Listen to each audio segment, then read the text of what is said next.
Yeah. So obviously, working in the industry too, I'm kept up to date with, all these different organisations that are starting. We are involved in community organisations as well, and just getting to know who's doing what and who's good at what specific services is a really integral part of what we do. Yeah, I actually like the guest speaker role. I actually invite a lot of service providers to come in and be a guest speaker, so that each different sort of organisation have a different passion for what they're doing, a different value on certain attributes of care and support that we give to our clients.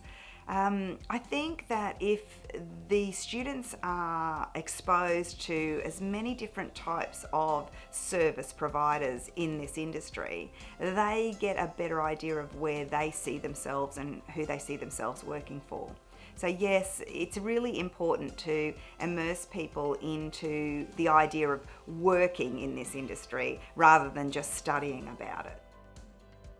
I particularly like working with an RTO that's taken the time to look at our business. They know what we are and what we do. They're aware of our vision. They're aware of what we're looking at from the human point of view, not just the study point of view. We can have someone who's an excellent student but may be shy in dealing with people on a one-on-one basis. So they really need to come and know our business. They will attend some of our staff meetings. We engage them at least once a quarter to come in and have a talk to our staff during our staff meetings. Aurora and Arcadia know our business. We've been in partnership for quite a number of years now. They know us, they know what we can do and how we do it, and that's an important aspect.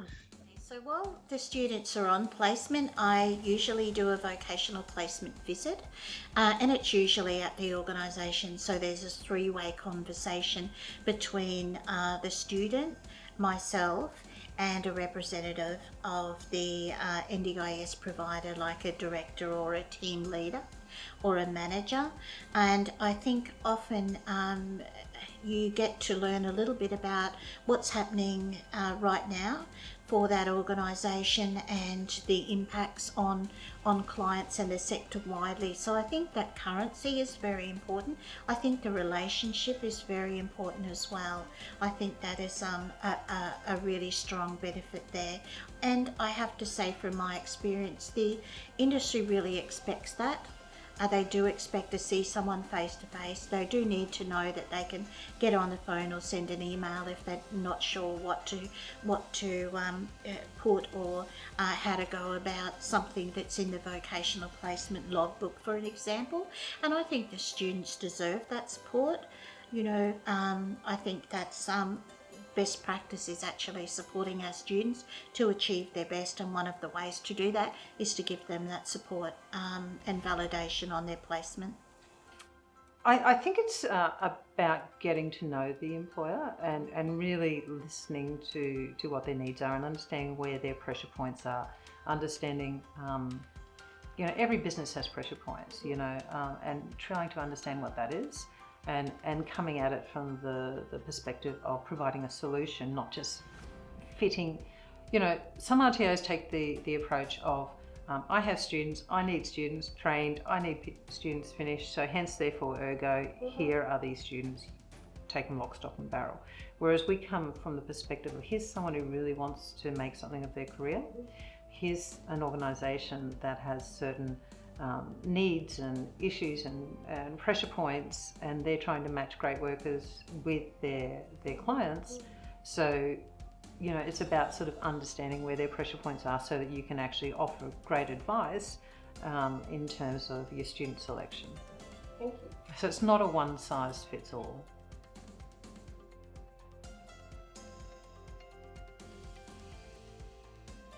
Yeah, we run a lot of practical sessions, as in high care needs training. knowing how to use hoists and how to work with people with wheelchairs, how to work with people with cerebral palsy and muscular dystrophy, all those sorts of things. That is specific high care needs training that I believe every disability support worker should have a really good understanding of before they start work. Also, we do a lot of case studies and scenario-based training to get them used to the idea that sometimes they need to think outside the box and use different sorts of strategies with different people. Wade rang and said, look, I know it's not what you originally wanted, but do you want to have a go at disability? And me being the person I am, 2 feet first, jumped in and haven't left. So I attended a one-on-one meeting with the then day service coordinator with Wade, who was the placement organiser. We sat down, she ran through how things work, how the day service works, and we just went from there. So, you know, your trainers are there and filling you in. Even before you get to placement, we're in class talking about what we might come up against, scenarios. We use a lot of case studies as well in our class, where we're talking about, you know, how we'll interact with clients, what they may do, you know, even difficult scenarios where they don't want to communicate with you. So there is that teaching process as well as talking about placement and how it might work out and what things will happen. So yeah, it's they're ahead of it. Yeah, I felt that. Yeah, definitely. And I think that it was a combination of everything, because looking back at it, I think there would have been a combination of, the obvious answer would be the practical side of things. But I think, like with anything, often the things that you pick up are the things that are talked about outside the classroom, so to speak. So whether it was with our trainer or with others, just those casual conversations or the questions that you might ask is probably where you pick up a lot of the things that you're uncertain about or the things that you wanted to know more about. So certainly the prac helped, but those informal discussions, and then obviously all the online teaching as well. So it helps that for the bigger employers, we actually get them in to meet with the students beforehand, so they can actually have those conversations directly with the students. And also because our team, you know, understand the culture of the organisation they're going to, they understand, you know, they have a relationship with the managers that they're going to, we can contextualise that a lot. But it's really about articulating that in a way that, you know, the student, you're creating a picture for the students. So, you know, it's not just a concept they're walking into a picture that they've already, you know, been taken through and visualised.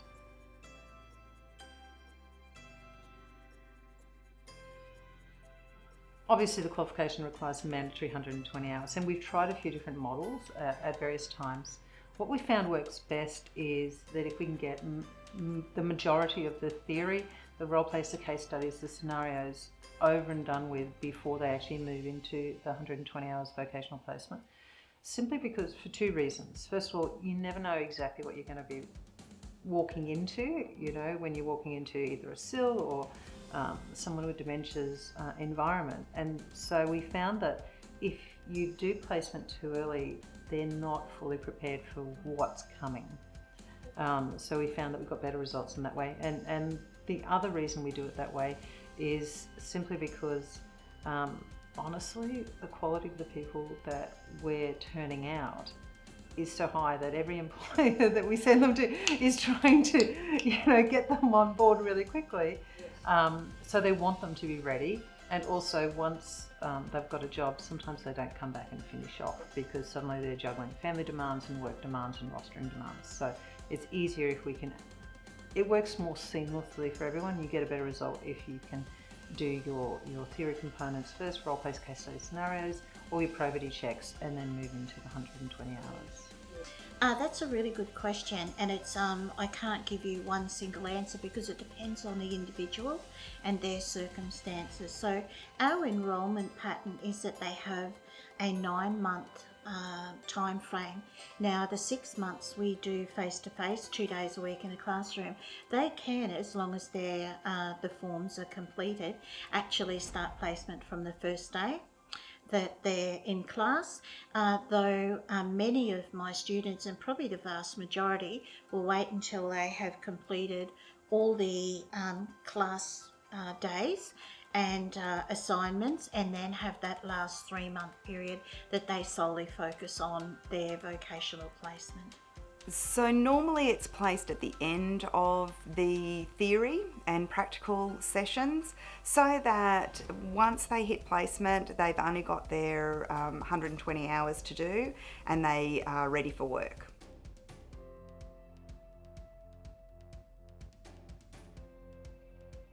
That some people sort of put their hand up and say, I really want to get involved in mental health, and you know, our team will go, not quite sure you're ready for that, maybe move into disability first and then, you know, step into mental health once you've got a little bit more experience. So we'll offer that guidance. So we look at their preferences, availability, any particular skill sets that they may have. You know, for instance, I know that there's a group who are desperate for Spanish speakers. I know there's a group who are desperate for Croatian speakers. That's a tough one. You know, Viet speakers. I've got employers that we work with who want someone who likes riding on trains. So we will actually, in consultation with the employers, find out what they're looking for, and then do an analysis of the team, the students that we're working with as a part of our whole team, and have actual meetings about who do we think is going to be the best fit. And that also looks at their personality, the manager's personality. So it's quite an involved process, but it has amazing results. I think it's about getting to know the employer and really listening to what their needs are and understanding where their pressure points are, understanding, you know, every business has pressure points, you know, and trying to understand what that is. And coming at it from the perspective of providing a solution, not just fitting. You know, some RTOs take the approach of, I have students, I need students trained, I need students finished, so hence, therefore, ergo, here are these students, take them lock, stock and barrel. Whereas we come from the perspective of, here's someone who really wants to make something of their career, here's an organisation that has certain needs and issues and pressure points, and they're trying to match great workers with their clients. But clearly it's that relationship with the RTO that'll ring me or come to me. In fact, I had Wade come to me yesterday and said, look, I've got 5 people out of our current group, he said, that I think will match what you're looking for. When can we get together and we can meet them and we can commence an induction if you think they're suitable? That's taken all the work out of my hands. You know, I don't need to go searching. Yeah, so when service providers come to us looking for students, or we go to them looking for opportunities, they ask us particularly, you know, what sort of people, you know, would they like, you know, and what sort of people would match with their organisation's values and, you know, philosophies, those sorts of things. You know, there are very particular organisations like Grace Lutheran, for example, that, you know, want people to have those lovely values of, you know, honesty and like everybody does, but their values are, you know, faith related, yeah? And then other organisations that are looking for people with extra skills like musicians and horticulturalists and what else do we do? Oh, golf players, things like that. So yeah, every organisation has a client that has particular needs.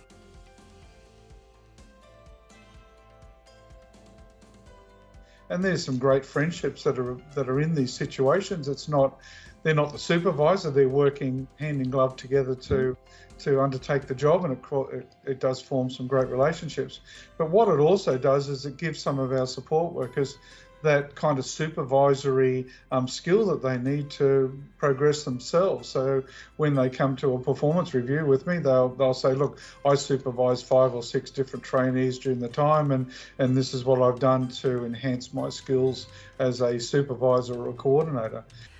I think when you're a student, you know, you've done your theory and then you're coming in to do this practical. You've got so many different feelings of excitement, and you're anxious and apprehensive of, you know, what is this really going to look like in the practical side of things.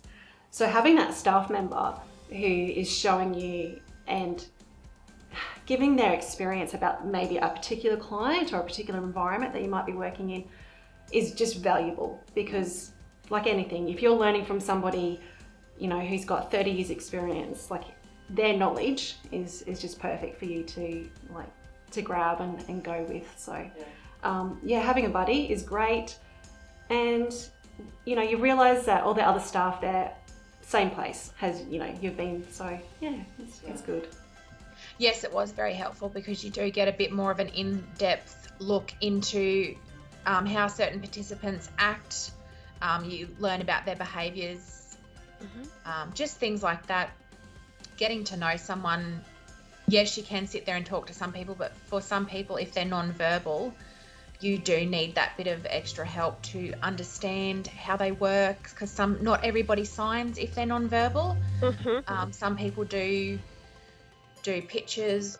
Certainly an age with the high needs clients, they're definitely a buddy all the time, and it was probably what I was a bit more used to, in that it was set up that every day when I arrived for my shift, it was, if I wasn't with the same buddy from a previous shift, it was the supervisor or so the head of the floor would say who I'd be with and what I'd be doing for the day. So it was fairly structured in that sense.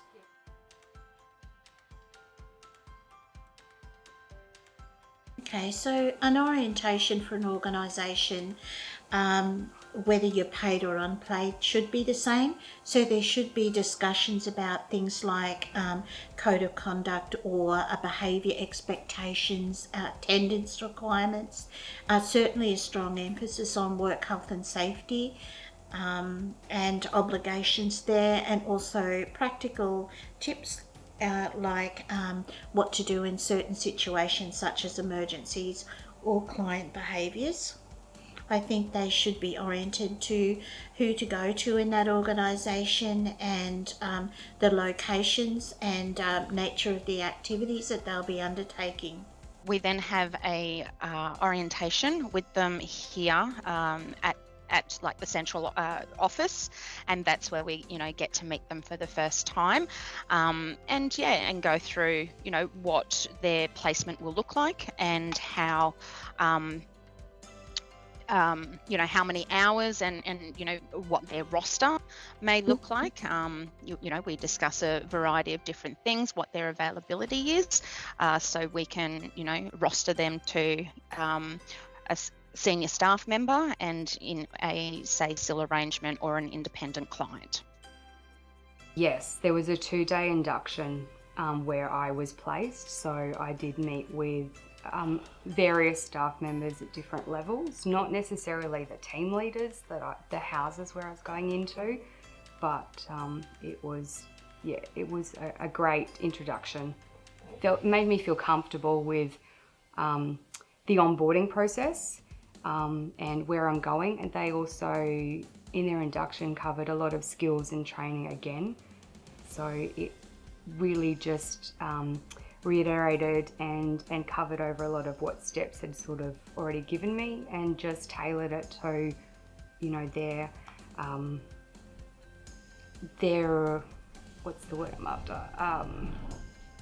Their particular style. Yeah, their policies and procedures, I guess. Yeah. So we did speak about that in the classroom with our trainers to make sure that we understood what boundaries we would have in that role. So you've got to realise that you're not the support worker while you're doing that student placement, and just also follow through with, you know, whatever provider that is, their policies and procedures around what they expect from you as a student. We had a student booklet that we had to complete to get signed off on to make sure we were competent in the certain areas that we were learning, and just followed lead from the buddies, like the staff members that you were there supporting with. And it was always important to also check with the client can I do this for you? Do you mind that I, push your wheelchair or take you to the bathroom if that's, what was needed? So you'd always ask permission. Yeah. With my cohort, we did do the 3-day induction for Centre Care. We did ours around about the middle of our placement. So we had a couple of days out, doing somebody's shift, and then we came back the following week to do our induction. That's probably quite a good idea, because by then you've got some context to attach it Mm-hmm. to. Yeah. And it was good because in the induction, obviously you can learn a little bit more about the provider, so Centre Care at the time, and your roles and expectations within that company. So at the day service, they have a induction form that the supervisor will sit down with you, run through not only your participants, but how the day service works, from anything from cleaning to toileting, to different procedures like that. Just run through that, you do your checklist, and then off you go. You set up with a support worker that you kind of buddy. Yes, for a couple of days. You buddy with them for a couple of days, and you just learn about people and their little habits and just things like that. And then off you go. You go and do what the tasks that you're given to do, activities and things like that. Yes, it was very helpful, because you do get a bit more of an in-depth look into how certain participants act. You learn about their behaviours. We developed a great system. So now when the students come in, we would do like a group casual interview. Hi, how are you? Get to know you. What do you like to do? So then we could potentially go, oh, that sounds great. Bronwyn might be really great with X, Y, and Z client. She's great at cooking. She'll be able to help these people. So that was a really great experience to just have that general background about somebody.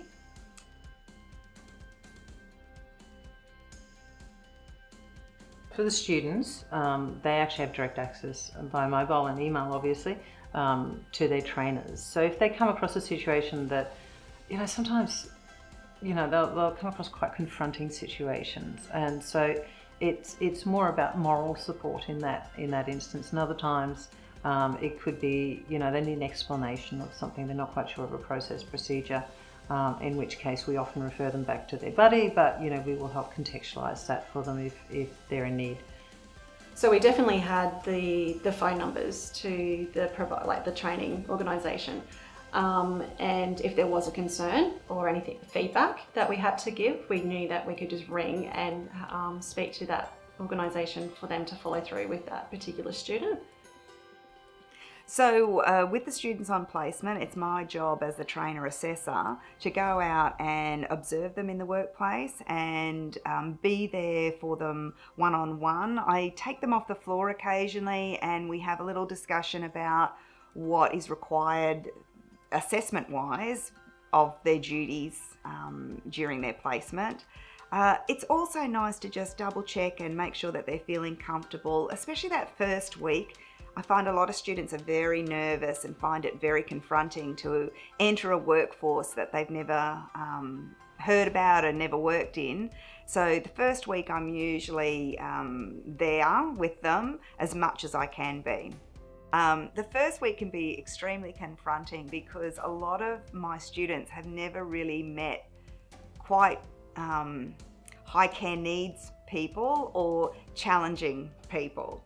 So it's a matter of, I get a phone call or a text from a student saying, I'm struggling, and I go out, and sometimes I've even given students time, a couple of days to recoup and rebuild their self-confidence again, and then go back on the floor. And sometimes you just need that. You need a trainer to say, you just need to have a little rest and then come back in a day or so, and then we'll readdress it then. And the whole situation changes in a day. Yeah. Really good support in the workplace, and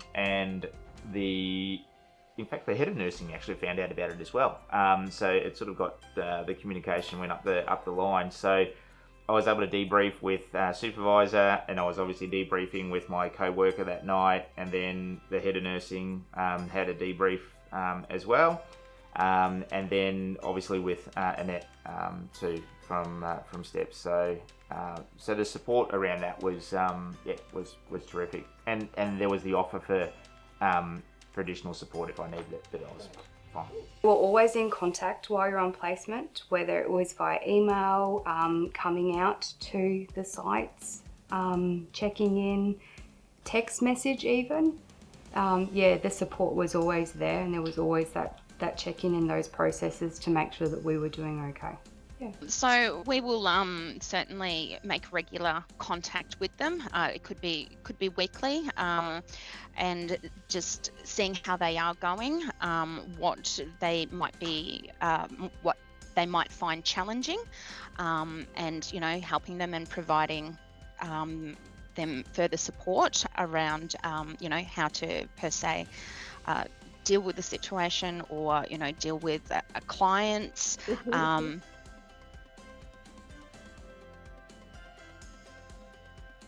Usually they are more likely to reach out and to discuss the vocational placement logbooks and what's involved in that.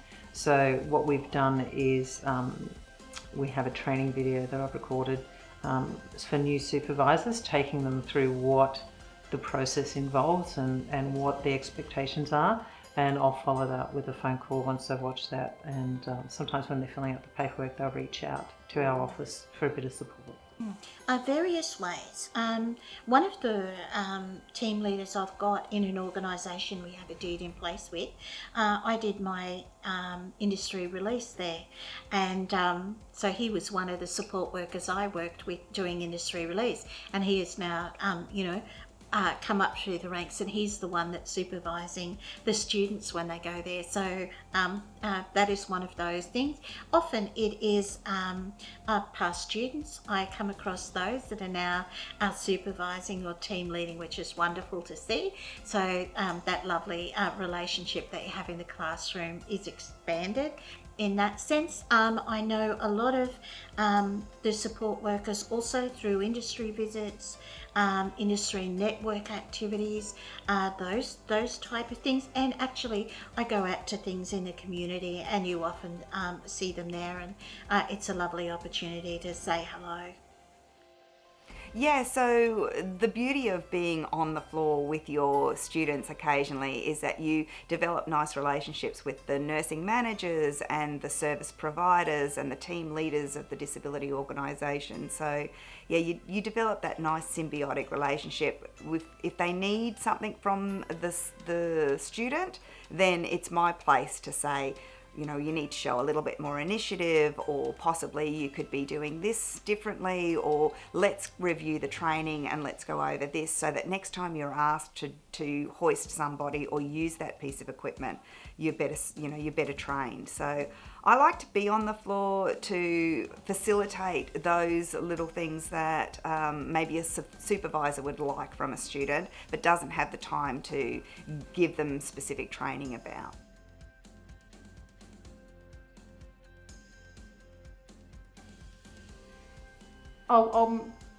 It doesn't happen often, but occasionally we have come across over the years. I think it's happened about 3 times where we've had a situation where someone behaved very badly on placement for whatever reason. They get a rush of blood to their head and they do something crazy, in which case the supervisor will ring me and they have a guarantee that if I'm in the country, I'll literally get in the car, drive there and deal with it, so that they don't have to deal with uncomfortable conversations if it needs to be someone actually removed from placement for whatever reason because they feel that they're endangering client.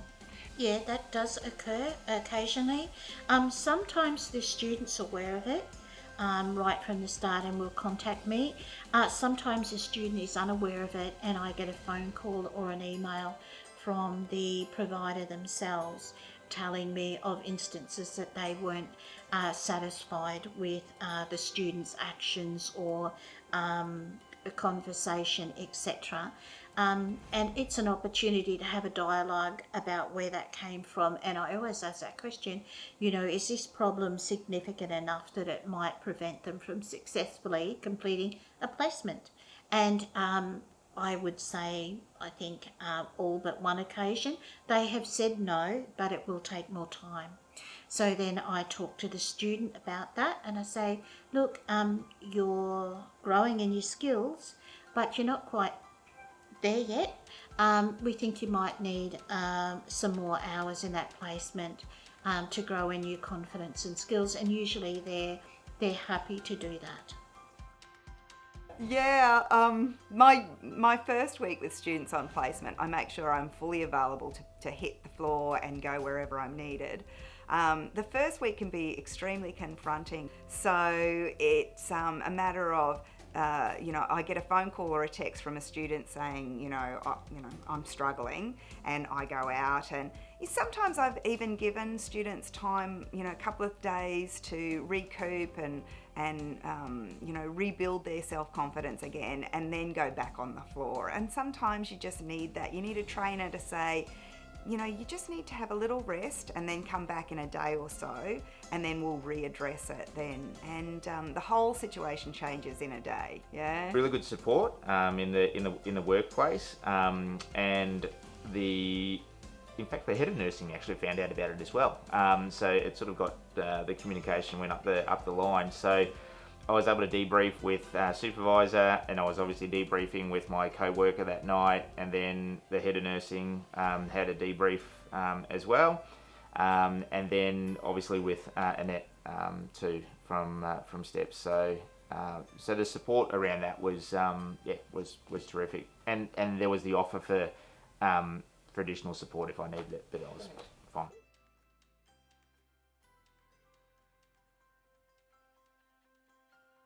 Usually they are more likely to reach out and to discuss the vocational placement logbooks and what's involved in that.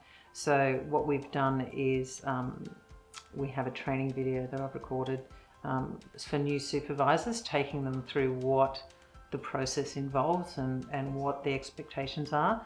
And I'll follow that up with a phone call once they've watched that. And sometimes when they're filling out the paperwork, they'll reach out to our office for a bit of support. Excellent. So in terms of streamlining the paperwork, it is a compliance game that we're playing here. We've got to meet all the DESPED standards, we've got to meet all the ASQA standards. So it's about sort of, within that framework, tailoring it as much as possible. And sometimes you can tailor that to the organisation.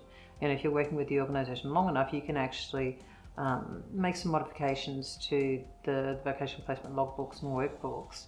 So it's actually tailored to the corporate or the organisational structure that you're working with. But it obviously has to all be within the compliance standards, which is problematic sometimes. When it comes to the assessments, there are assessments that are important that the student undertakes on placement, and often they're training package requirements, and also very functional things that they need to focus on. They are more about reflection on their experiences and their learning on in the workplace, on their placement, and they have an opportunity to share those reflections on their assessments as part of their vocational placement tasks. I have to say that I haven't, because our products in TAFE Queensland are all standardised, so that is quite a difficult task to not use a harmonised master product. However, I always do explain in simple language and give examples. So when I'm explaining it to the student, I give them some tips on how to interpret things and examples of things that might be appropriate. And I also have an opportunity to talk to team leaders or directors about things that might be required there. Yeah, I think it's really important that we have eyes on the student. If we can do most of the assessment and we can be there to facilitate any extra training that they need, that takes the pressure off the service provider. So we make it a point of letting them know that we'll be there for the period of 4 weeks. I'm at least there once a week for the 4 weeks, if not more. In the first week, I try and get to everybody at least once or twice.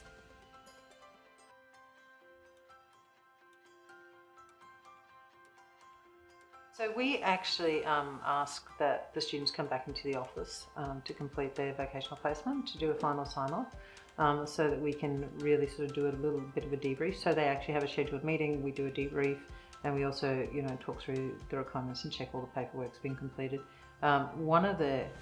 In my experience, one of the areas that RTOs fall down is in that final sort of sign-off. Particularly if someone's got a job, because quite often they don't come back until they want their certificate to move to the next job. And there's also a conversation with the supervisor, whoever the signature is in there, a phone call will go through to them and just sort of check that everything has actually been legitimately signed off and they're happy. Okay, so the student usually lets me know that they have completed their placement. I'm usually very excited to tell me, and the way I work is they usually make an appointment with me and we meet here at the campus and we go through the booklet and I check for completion, and there's usually a general and or specific discussion about experiences on placement. And I go through some of the checks and balances that are the finalisation of the certificate after that, and I keep up that dialogue as each of those steps when the last assessments have been marked, when the vocational placement book is validated, when they have gone unconditional for their certificate.